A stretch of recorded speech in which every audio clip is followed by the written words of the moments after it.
Ai, pô, o sol tava na minha cara ainda. Aí fosse dia de chuva, eu vou. É, é isso mesmo.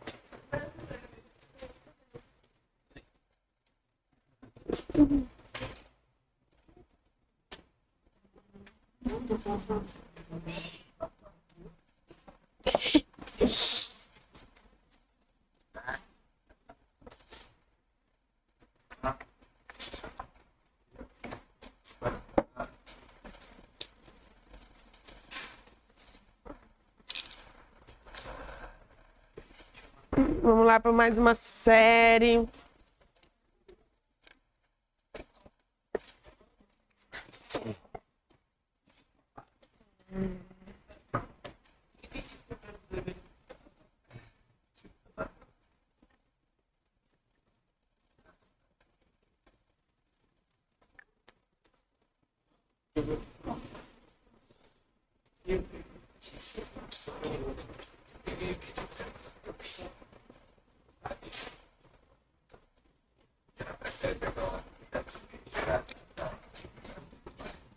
Lotado, né?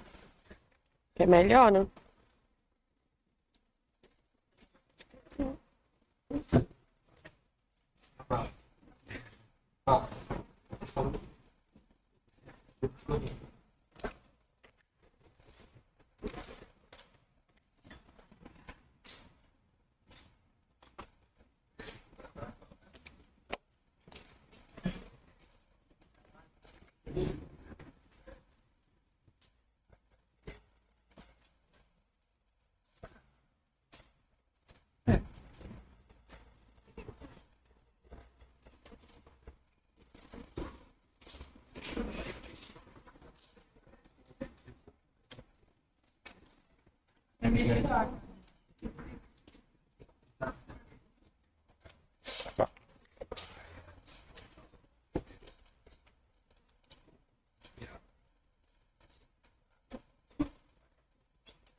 Vocês já fizeram a doação de vocês?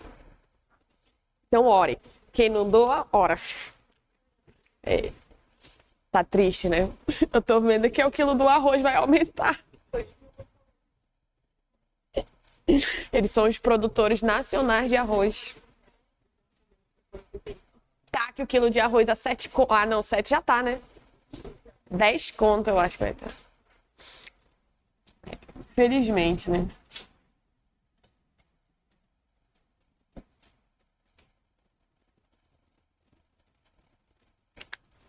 Os nossos hermanos. Infelizmente.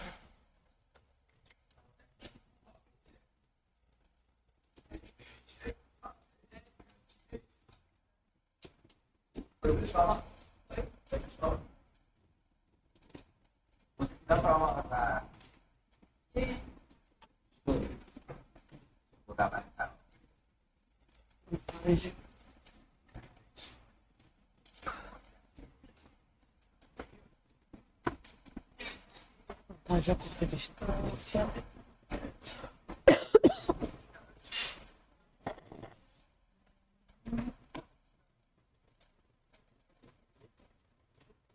Metros.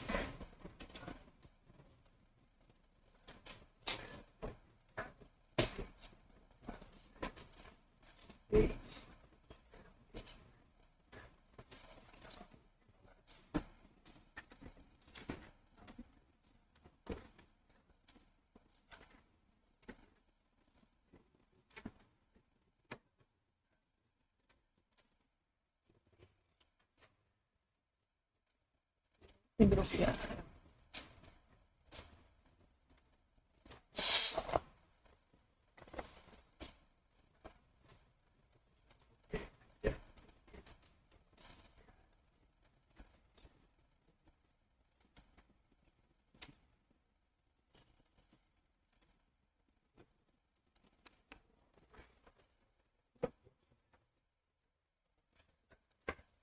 Ai.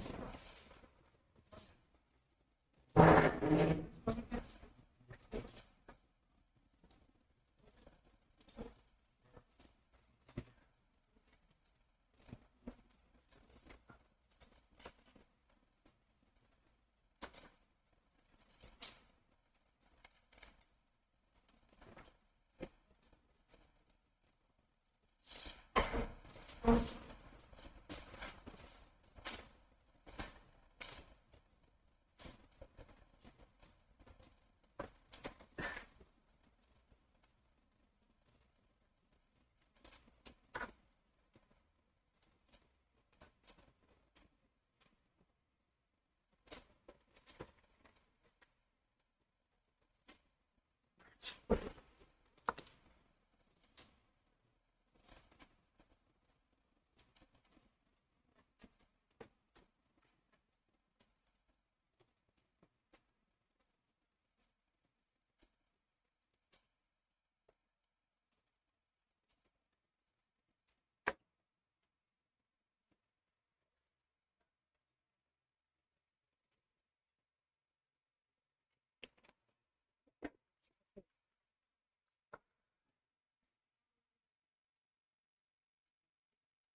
Oi.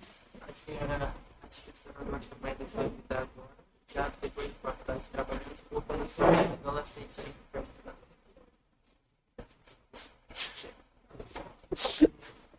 Ó, vai depender. Agora eu tenho dinheiro. O problema é que eu tenho dívidas. Então eu tenho que trabalhar para me ganhar dinheiro para pagar minhas dívidas. Na universidade eu tinha tudo. Por exemplo, tudo que eu tinha, comida, nananana. Só que eu não tinha dinheiro. Mas aí eu não tinha preocupação. Porque eu não tinha dívidas.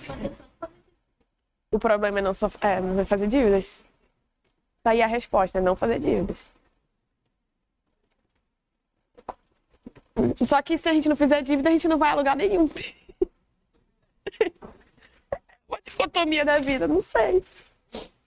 Na universidade ela é boa, a universidade ela é boa.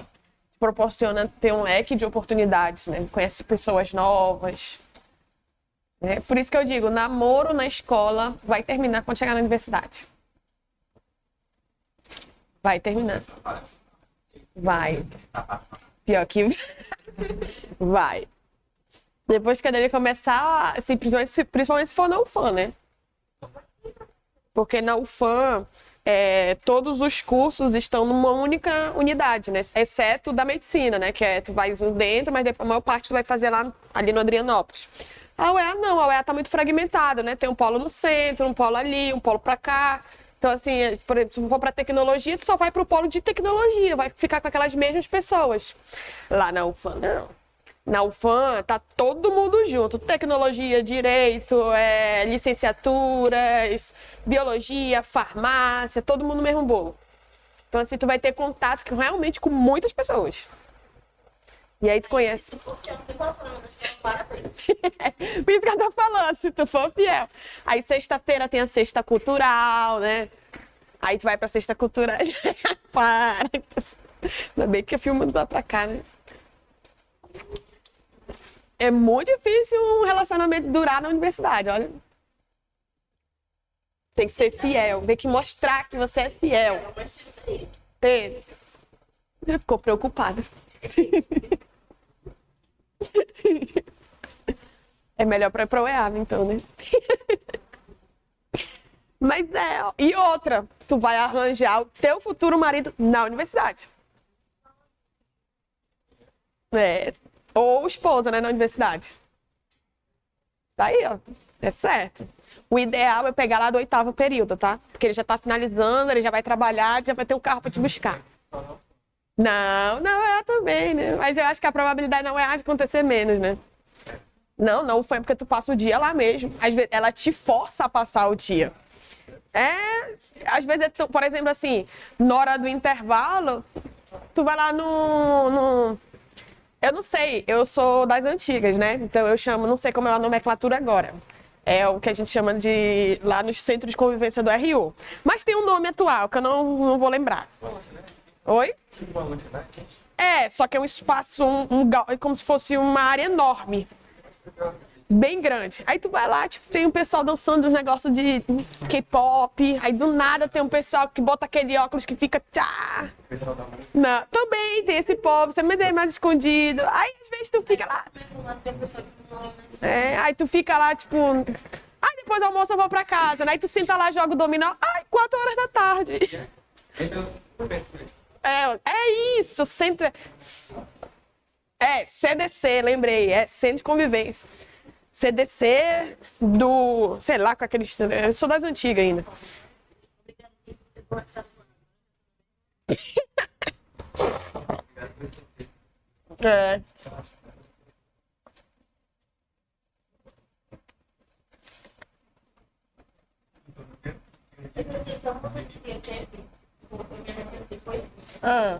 Que eu tenho dinheiro, aí eu compro comida pra mim, porque eu tô com muita fome, só que eu acho que é psicológico.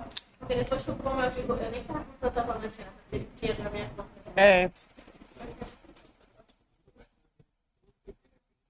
E eu acho que eu já gastei mais de... Isso é impossível, né? Há 2 meses.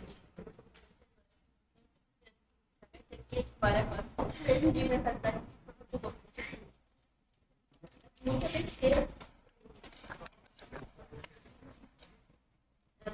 Agora, depois, mas eu tenho uma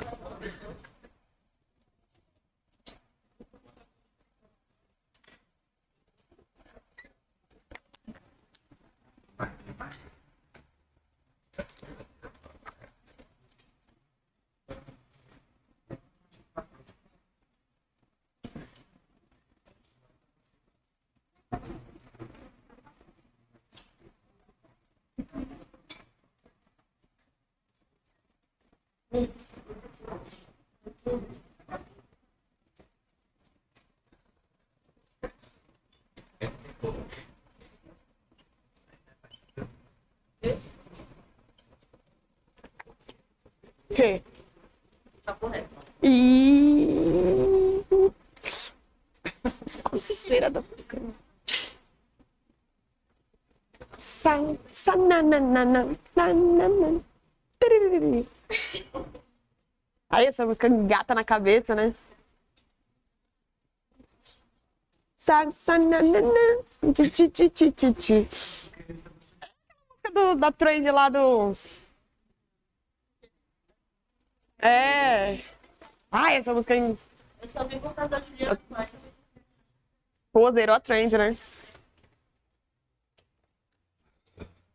Mas eu nunca assisti essa trend do final, tá? E já assistiu um monte já. Meu nome sai, meu nome por causa da Juliana Paz. Teu nome é Juliana? Não, meu nome é Maiana, por causa da Maia.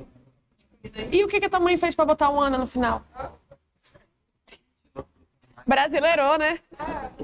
Maia. Tinha uma época no início dos anos 2000 que era muita Jade, né? Agora é muita lua. Ai, gente. Próxima vai ser muito Marte, muito Júpiter, né? Marte, Júpiter.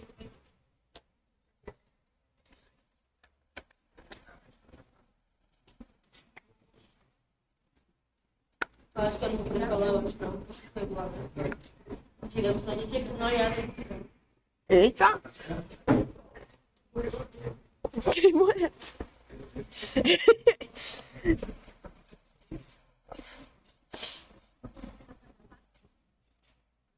Mas não você fala, não, passar pra.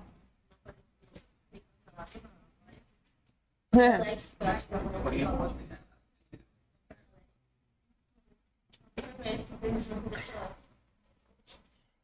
Ônibus pra. Foi. Tá chegando no terceiro.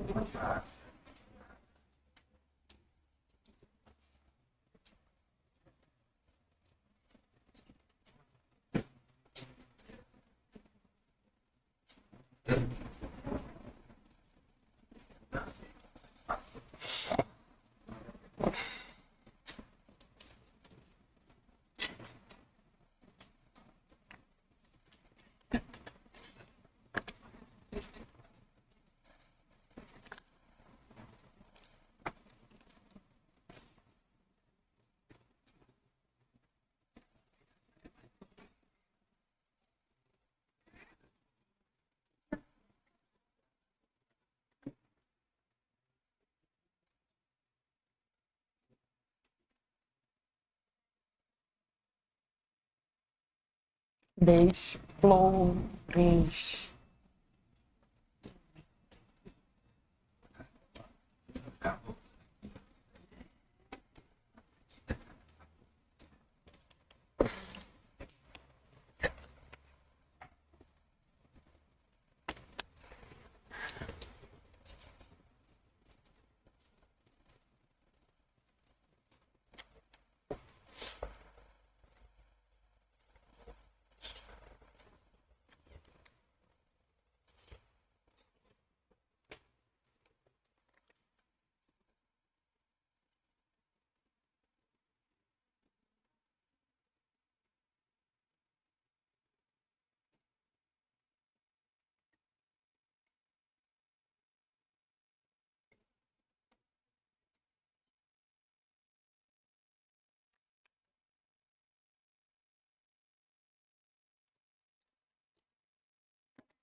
Eu e mulher. Tá, tá, tá, tá, tá, tá, tá.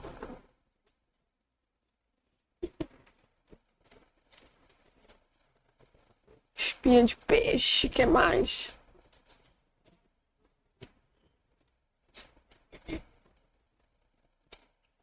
Hum.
Tem mais uma.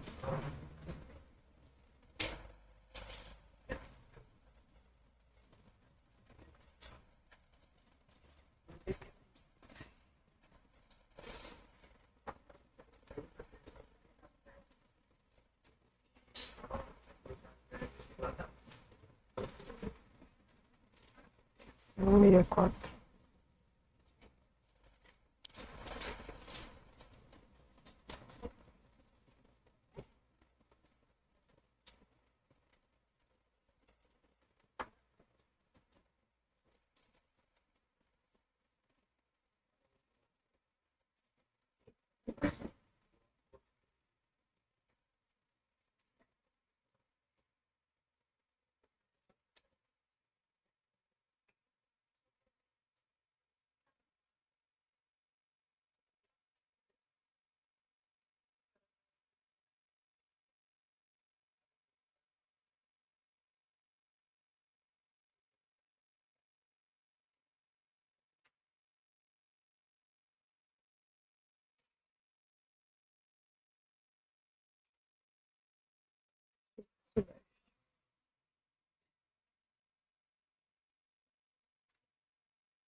É a Transamazônica.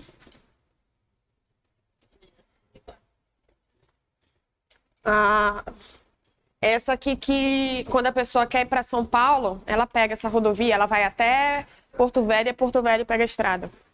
Tu pode ir para São Paulo de carro. Tu sai daqui, pega a 319, aí é... Não sei se tu vai chegar lá viva, né? Tu viu o vídeo da Patixa atolada na 319? Esse vídeo é maravilhoso. Ela no meio da a pandemia, o fica em casa, a Patixa na 319 reclamando que tava atolada. Eu tirei uma foto pra ela. Sério?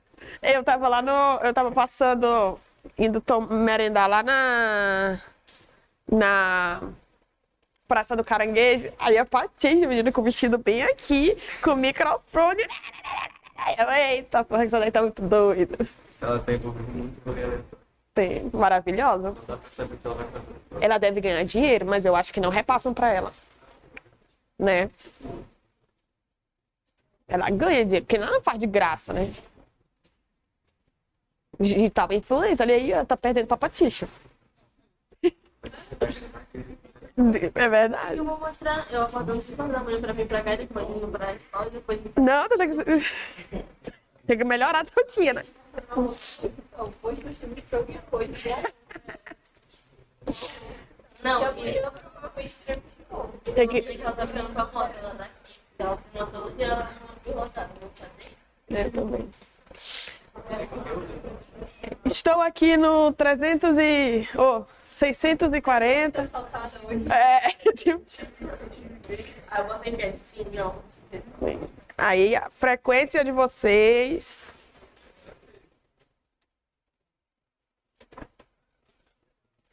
Tchunadine.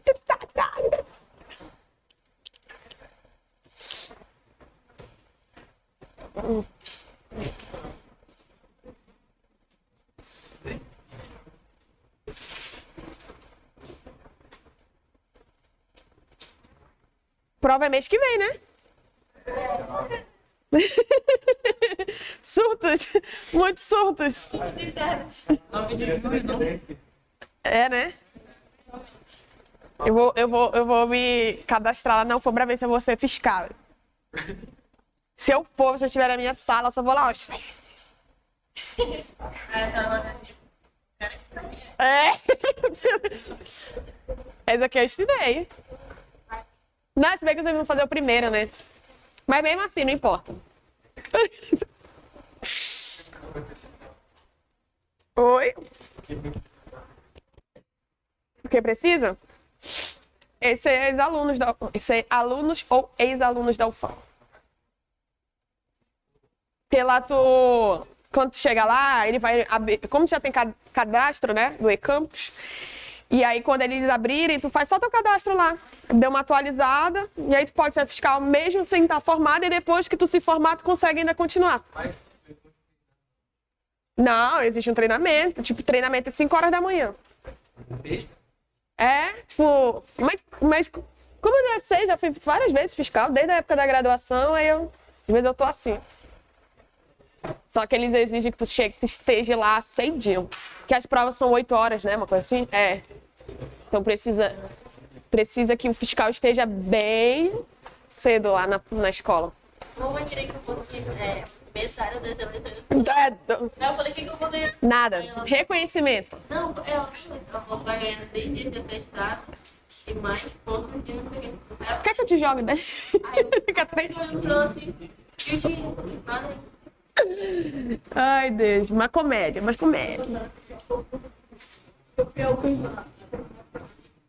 Aí tinha que estudar 3, né? É. Eu tinha que ter terminado.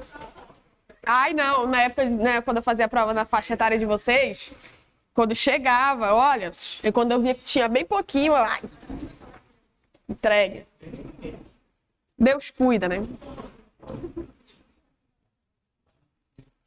Já, meu povo? Já? Pode meter o pau, né? Bora lá falar um pouquinho de transporte no Brasil e especialmente na Amazônia, tá? Na Amazônia. Dá uma militância também, né? Quando a gente for falar um pouquinho de Amazônia. Vamos lá, o transporte, a gente vai falar de 3. Transporte rodoviário, transporte ferroviário e o hidroviário, tá? 3. Vamos começar com o Olha uma questão de interessante. O Brasil, ele utiliza um sistema de transporte conhecido como multimodal.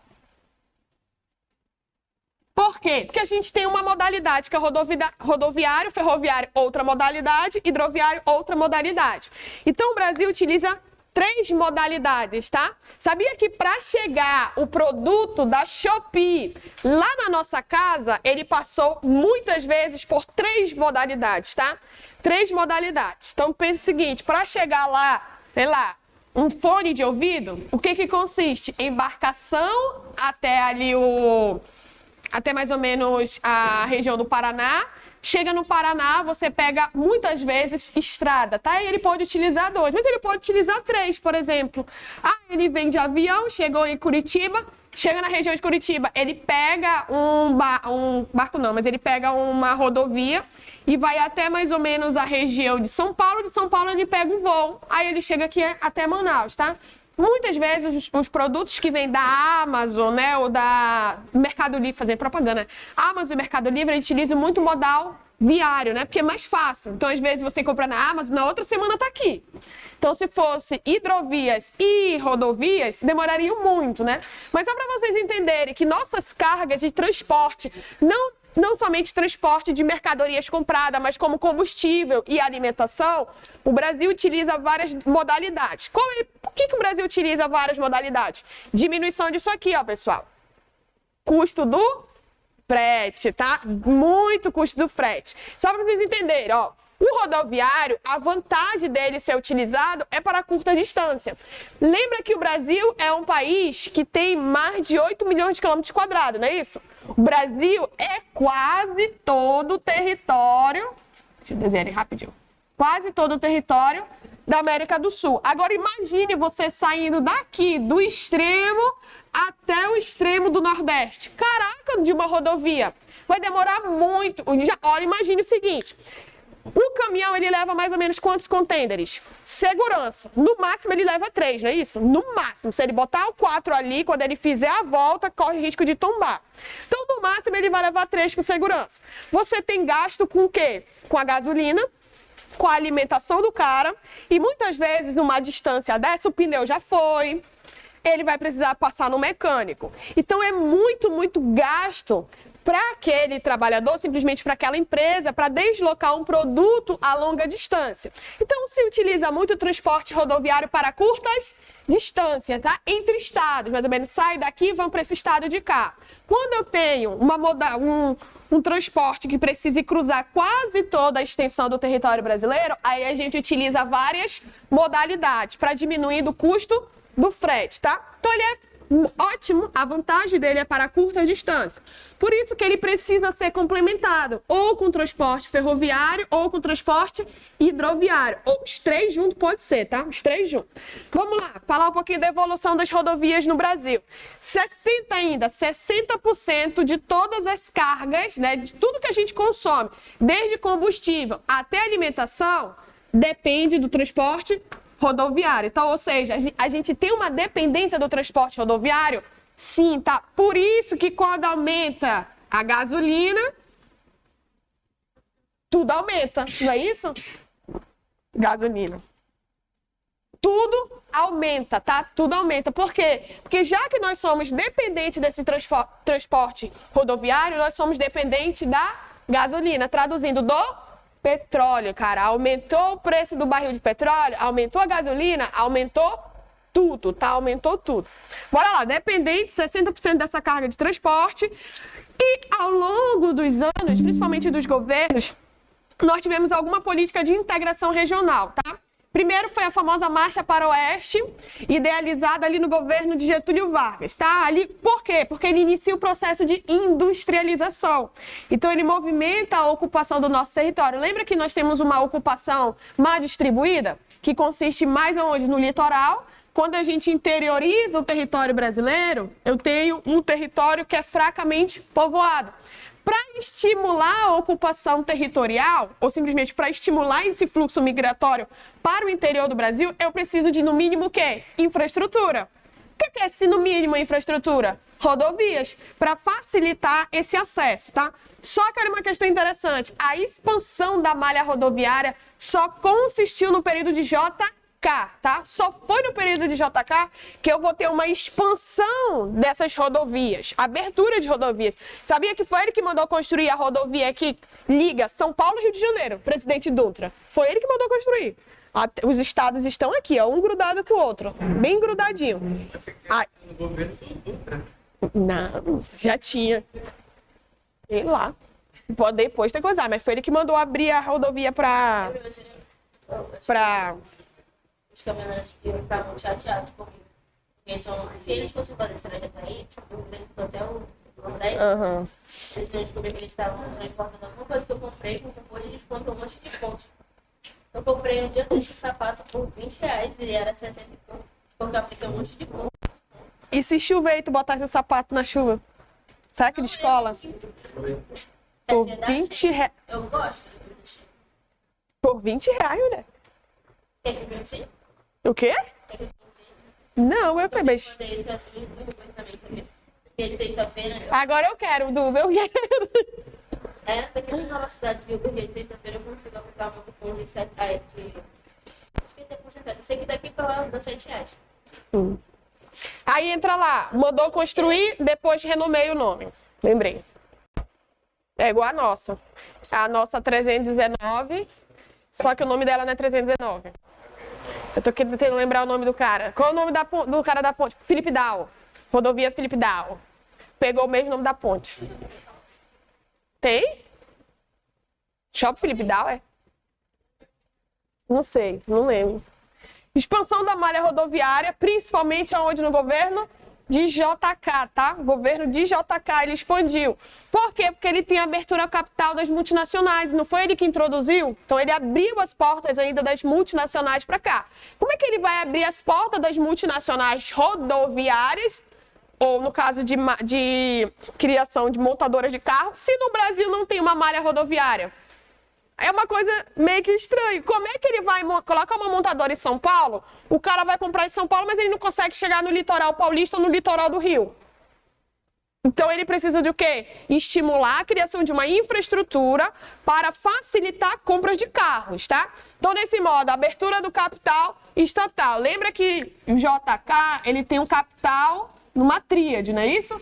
Capital estatal, capital multinacional e capital nacional privado, tá? Que é o capital privado, só que das multinacionais, o capital privado, mas privado nacional e o capital estatal, tá? E aí ele conseguiu fazer essas modificações.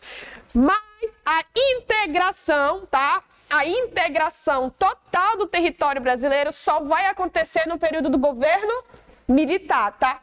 Principalmente porque ele promove, ele tem como objetivo a ocupação nacional. Não se tem um lema de falar muito da Amazônia que nós estamos no vazio demográfico? Por que nós estamos no vazio demográfico? Muita terra para pouca gente, não é isso que sempre se falava? Muito para pouca gente não. Muita terra para pouco índio, né? Sempre essa ideia. Os índios têm muita terra, muita terra, muita terra. Mas vamos lá, a gente ainda, apesar de ainda ter organizado ou ter realizado essa ocupação territorial, mesmo assim a gente ainda estamos no vazio demográfico, porque eu tenho uma puta extensão territorial para poucas pessoas ocupando. Ou simplesmente eu tenho algumas cidades, saiu dessas cidades e já foi. Então, ocupação principalmente da Amazônia. Os militares olharam para a Amazônia com certo cuidado, pessoal, muito, muito cuidado. Até porque nós estamos numa geopolítica, nesse período, bipolar. Lembra do golpe de 64? Geopolítica bipolar. Então, assim, lembra dos militares, você lembra de quê? Militar, pelo menos, qual é o objetivo dele? Proteção. Tanto aéreo, tanto aqui na terra, que é o exército, e tanto a marinha, né? Mar, por ar e por terra. O objetivo desses militares é o quê? Proteção do território. Só que eu tenho um território muito distante, que é pouco ocupado e é ocupado por povos indígenas. Vamos lá, indígena promove capitalismo? Não. Aí perguntar dele, tu é brasileiro ou tu é venezuelana? Ele não tá nem aí se ele é brasileiro, ele vai dizer, eu sou da tribo ticuna. Pronto, ele já vai dizer isso. Para ele, independentemente dele estar num território que faz fronteira para os dois países, para ele é irrelevante. Então imagine, esse território que não está sendo ocupado por brasileiros poderia ser furtado, né? Roubado não, mas pode ser furtado por outros países? Pode. Não existe aquele lema de ut possidetis, quem ocupa é o dono. Se esse território for ocupado por outros países, automaticamente eles passam a ser o dono definitivo, o famoso uso e capião, né? Você pode ocupar uma terra que está inexpropriada, uma terra lá de uma iniciativa privada, se o dono não requerer pelo menos no mínimo 5 anos, aquele terreno automaticamente passa a ser seu. Pronto, aí você não tem o título, mas você tem a posse, né? Você tem a posse daquele terreno. Manaus é só uso capião, né? Então, o que nós temos aqui? Então, eles olharam com cuidado a Amazônia porque é um recurso natural que é endêmico, só tem aqui. Então, simplesmente riquezas naturais que só tem aqui. Então, eles precisaram ocupar a Amazônia, promover capitalismo na Amazônia. Com isso, eles entraram com o lema, integrar para não entregar. Então eu preciso integrar essa região que está muito longe ao restante do território. Como é que eu vou integrar essa região? Infraestrutura, tá? Infraestrutura. Essa infraestrutura por meio do PIN. Programa de Integração Nacional, tá? Então eles realizaram um programa para integração nacional, com o principal objetivo olhando para a Amazônia, o PIN, tá? Programa de Integração Nacional. O objetivo dele é construção de estradas, aí eu tenho exclusivamente o quê? As malhas rodoviárias e a concessão de terras para colonização, para ocupação. Então várias terras, sabia que foi aqui que eu já tenho o início do agronegócio na Amazônia? Por quê? Porque eles começaram a abrir terras onde eu tinha um ambiente preservado, terras de abertura de rodovias. Essas rodovias começaram a ser abertas. À medida que elas foram abertas, terras foram doadas. Só que foram doadas para o cearense? Quase nada. Mas foi doada para quem? Para o sulista, para o gaúcho, para o paranaense, para o mato-grossense, para o goiano. São os caras que vão promover o agronegócio na Amazônia. Então, eles começaram a vir para a nossa região para promover atividades agrícolas, tá? Principalmente agropecuária. Isso resultou em uma das consequências com esse programa, esse pinzinho dele. Qual foi? O aumento de oferta de terras. Muitas terras baratas, tá? Incentivando ali o fluxo migratório. Então, por conta de oferta de terras, viabilizar a produção agropecuária pecuária, tá? Agropecuária, aceleração dos fluxos migratórios para nossa região e uma consequência que é irreversível, né? Pode-se dizer que é irreversível, que é o famoso desmatamento da Amazônia, tá? E por conta dessa oferta de terra, nós temos também a grilagem. Sabe o que é a grilagem? Lembra? Nós temos, dentro das características agrícolas, né? Ou simplesmente produção agropecuária, nós temos o posseiro, que é aquele cara que se apossa de um terreno que não é seu. Vou me apossar de um terreno que está lá, pode ser do Estado, pode ser da iniciativa, enfim, eu vou me apossar. E eu tenho o grileiro. O grileiro é o famoso falsificador de documentos. Ele vai falsificar os documentos. Então, imagine o seguinte, quando mais terras eu tenho, mais possibilidades de eu ter, aquele cara vai falsificar dizendo que aquele terreno é dele. Grileiro surgiu lá no período do Império. Lembra que lá no Império eles fizeram uma reforma agrária, não é isso? Só que não era uma reforma agrária para todo mundo. Era uma reforma agrária para quê? Para brancos ou simplesmente para elite. Era para elite. E aí, naquele período, o que surgiu? Os famosos grileiros. Quem foram os grileiros? Os falsificadores. Só que lá no período do Império, não tem a tecnologia que nós temos hoje. Imagine, como é que você diz hoje que aquele documento é válido? Tem que estar no cartório, né? E tem um diacho no cartório que eles conseguem olhar, né, para ver se o documento é falsificado. Tem um símbolo, tem um papel diferente, né? Tem um negocinho diferente lá, é tipo dinheiro, né? Eles passam aquele negócio lá. No cartório é a mesma coisa. Só que como é que tu vai dizer, naquele período que não se tinha tecnologia hoje, que aquele documento era um documento verídico, não é um documento falso? Eles pegavam aquele documento, eles precisavam envelhecer. Só que ele não vai envelhecer com café, né? Botar ali a borra de café para deixar o papel velho. Só que o café cheira. Então ele precisava, digamos, decompor aquele papel, apodrecer aquele papel. Já viram aqueles papéis de certidão de avó? Que é um papel amarelado, que é todo ruído na ponta? Eles precisavam deixar esse papel. Aí eles pegavam uma caixa cheia de grilo e deixavam lá dentro. Aí surgiu o nome grilagem, tá? E grilagem é o cara que vai falsificar documentos de terras. Muitas vezes esse grileiro pode ser um posseiro. Eu me apossei de um terreno e eu vou falsificar esse terreno. Mas muitas vezes o grileiro sabe que tem uma família que está se apossando de um terreno que não é seu. A família é leiga, ela não sabe. Aí o cara chega lá com um papel, ei, vaza que esse terreno é meu aqui. Aí expulsa a família que se apossou. E se apossa de um terreno que já não é daquela família e muito menos é seu. Falsificou, tá? Então na Amazônia nós temos grilagem? Imagine. Temos pra caramba. Por quê? Porque é difícil monitorar a Amazônia. Já viu uma imagem de satélite da Amazônia? É enorme, cara. É grande. Então, outra coisa, quando a gente descobre que aquela terra está sendo grilada, falsificada, a gente, na verdade, o cara já está lá por um bom tempo e alega uso capião.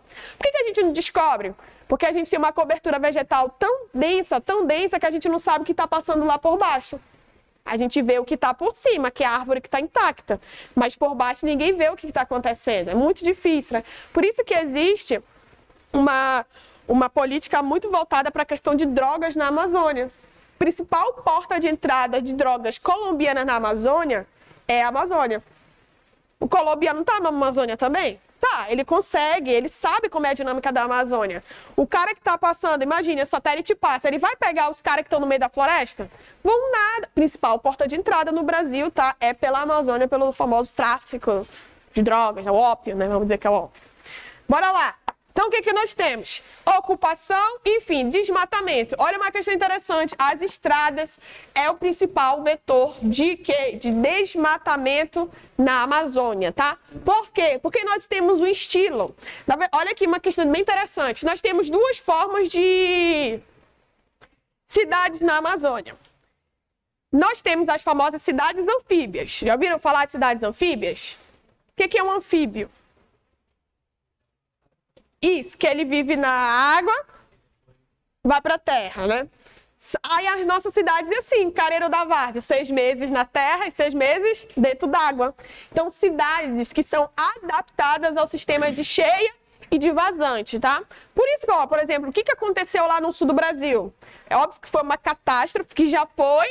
ela já tinha sido prevista, pessoal. Já tinha sido prevista, tá? Só que óbvio que é Brasil, né? Não tem como não dizer, Brasil. O Brasil eu duvido, né? Quero que eu duvido. já tinha sido prevista, beleza. Ixi, há bastante tempo, né? Bastante tempo já tinha sido prevista.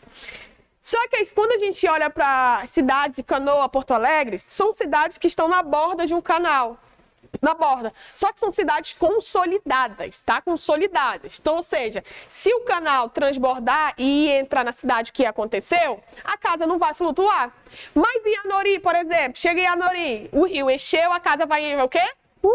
Flutuando junto. Por quê? Porque as nossas cidades são adaptadas a esse regime de cheia, tá? Então, no período da cheia, a casa baixa, né, sobe, no período da seca, baixa. Já viram aquelas casas de arraste também?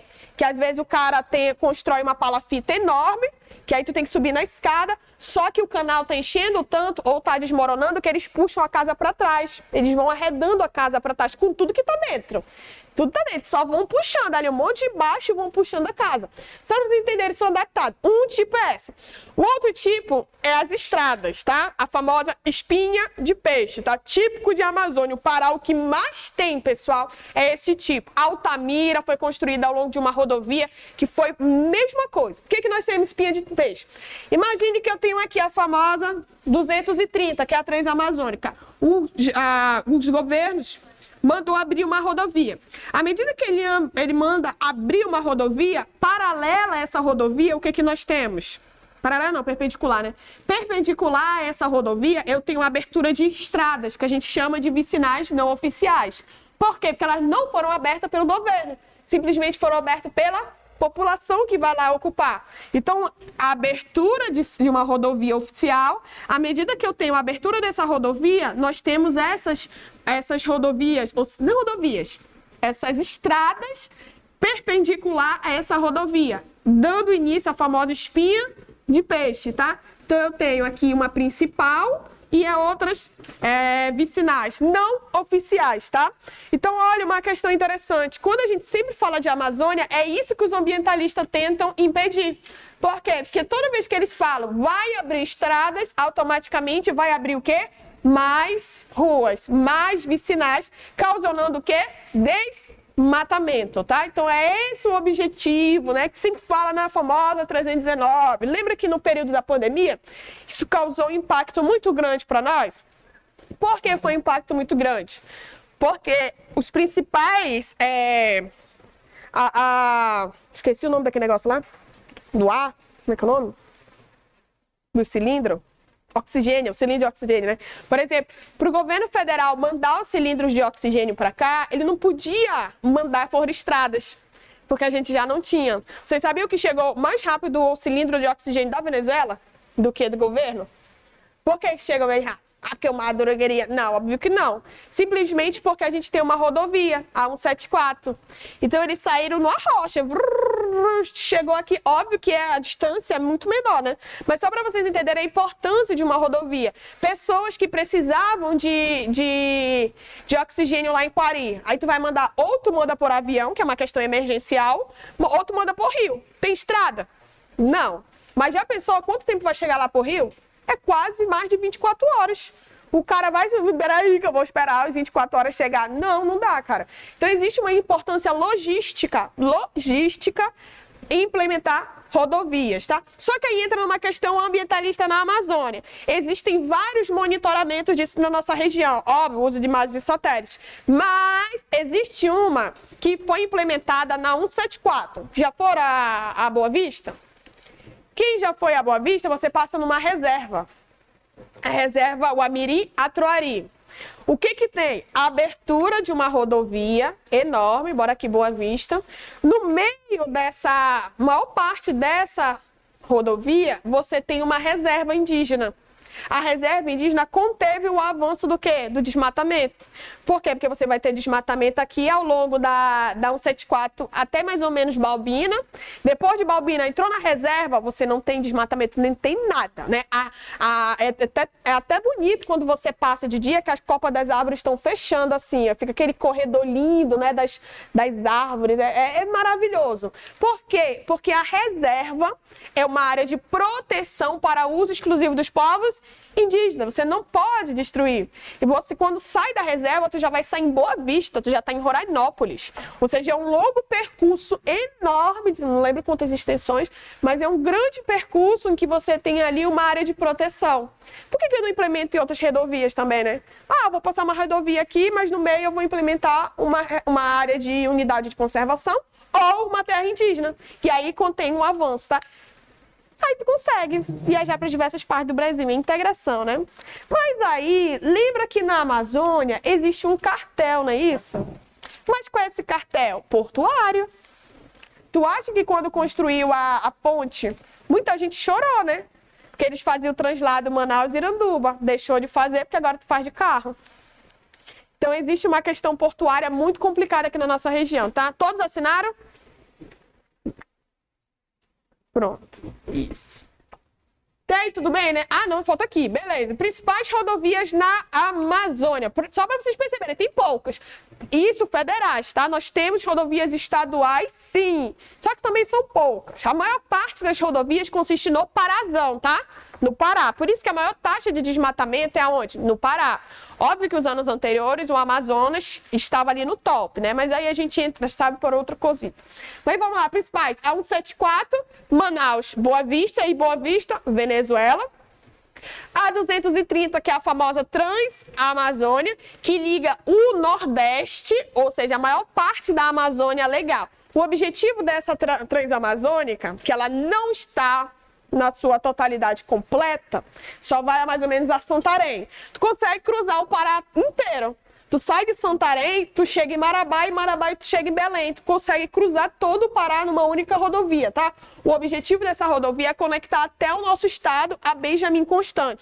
Só que o nosso estado já entra um pouquinho de complicação, né? São áreas que não foram pavimentadas, que foram abertas, mas que não foram concluídas. Ou seja, é uma rodovia que ela não está concluída, tá? Mas no trecho dela do Pará e a maior parte ali da região Nordeste, ela consegue. Então, tu consegue sair do Pará e ir até o Nordeste. Que é fato, né? Tu consegue sair de Belém pro Maranhão, pro Ceará, enfim. Cruza ao Norte, ao Nordeste.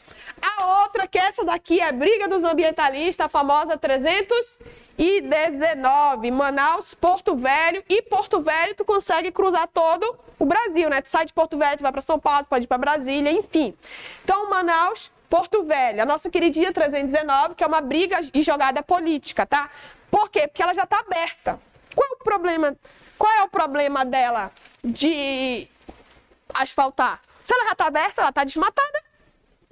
É a filosofia. O que é cagar e não limpar o cu, né? Já está lá?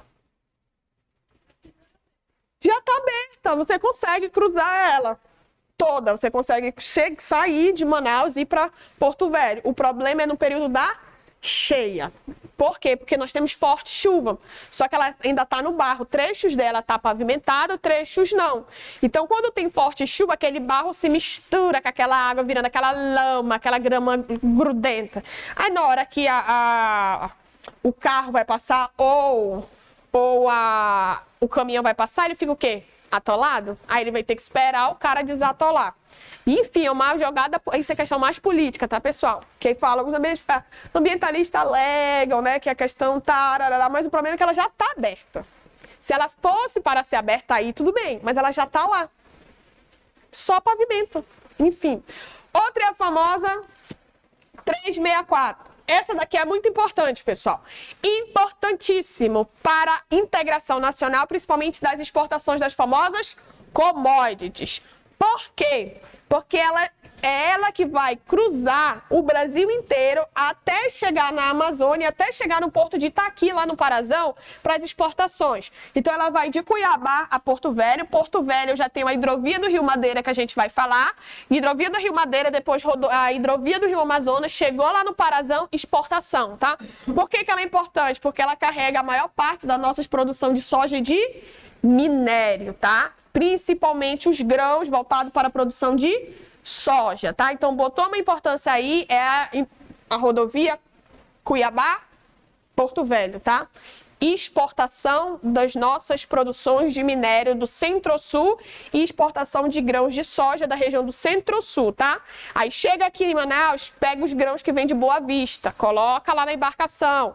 Chegou aqui, vai embora para em direção a Santarém. Chegou em Santarém, grãos de Santarém, botou em Santarém, vai para Belém, de Belém, Porto, do Porto, China. Pronto. E aí, tudo bem? Deixa eu ver quanto tempo falta.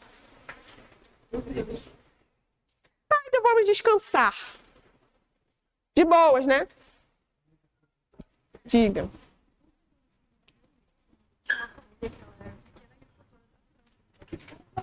Pequena agricultura. Não é nada. É. Eles tinham trator, eles tinham uma casa, eles tinham celeiro, eles tinham horta, e eles só tipo, faziam queijo. Só. Eles só vendiam queijo e de vez em quando eles falam. Só que tipo, eles eram muito bem divididos. Sim. Eu fiquei revoltada. A agricultura familiar deles é isso. Sabe o que classifica na agricultura familiar?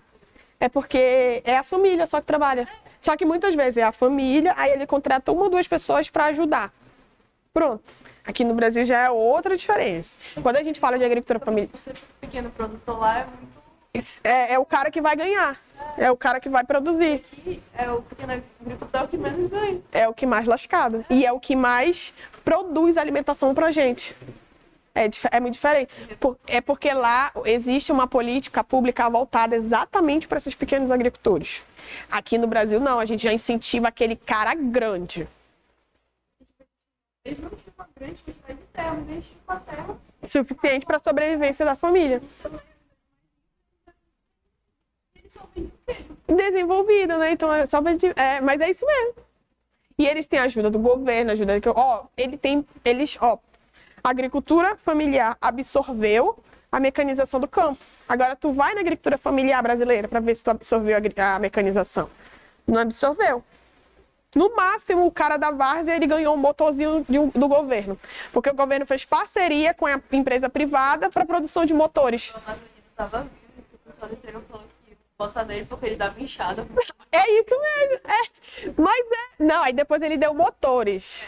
Foi um motorzinho bem pequenininho pro cara colocar na rabetinha. O pessoal do interior tava Amazonino, porque dava inchada. Toma, tua enxada. Pá. Pega, vai trabalhar. Pois é isso. É a famosa política, pão e circo. Obrigado. Mais nada, mulher. Show.